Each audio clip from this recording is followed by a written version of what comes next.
Deuteronomy chapter 6. Love the Lord your God.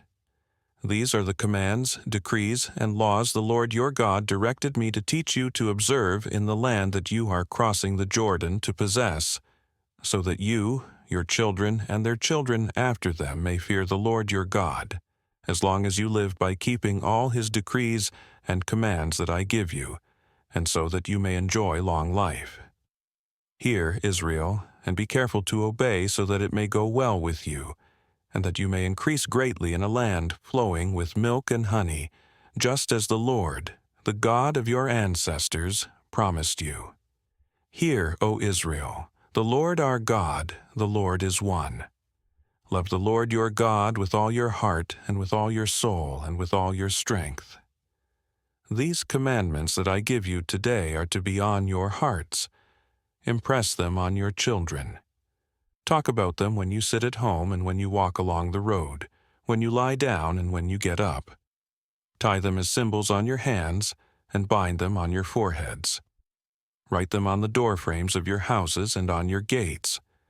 When the Lord your God brings you into the land he swore to your fathers, to Abraham, Isaac, and Jacob, to give you, a land with large, flourishing cities you did not build, houses filled with all kinds of good things you did not provide, wells you did not dig, and vineyards and olive groves you did not plant. Then, when you eat and are satisfied, be careful that you do not forget the Lord, who brought you out of Egypt, out of the land of slavery. Fear the Lord your God, serve him only, and take your oaths in his name. Do not follow other gods, the gods of the peoples around you, for the Lord your God, who is among you, is a jealous God, and his anger will burn against you, and he will destroy you from the face of the land. Do not put the Lord your God to the test as you did at Massah. Be sure to keep the commands of the Lord your God and the stipulations and decrees he has given you. Do what is right and good in the Lord's sight, so that it may go well with you, and you may go in and take over the good land the Lord promised on oath to your ancestors, thrusting out all your enemies before you, as the Lord said. In the future, when your son asks you, "What is the meaning of the stipulations, decrees, and laws the Lord our God has commanded you?"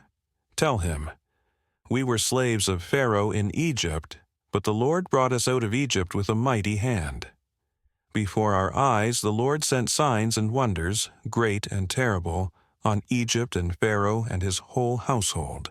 But he brought us out from there to bring us in and give us the land he promised on oath to our ancestors.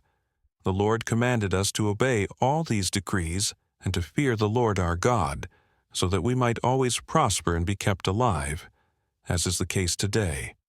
And if we are careful to obey all this law before the Lord our God, as he has commanded us, that will be our righteousness."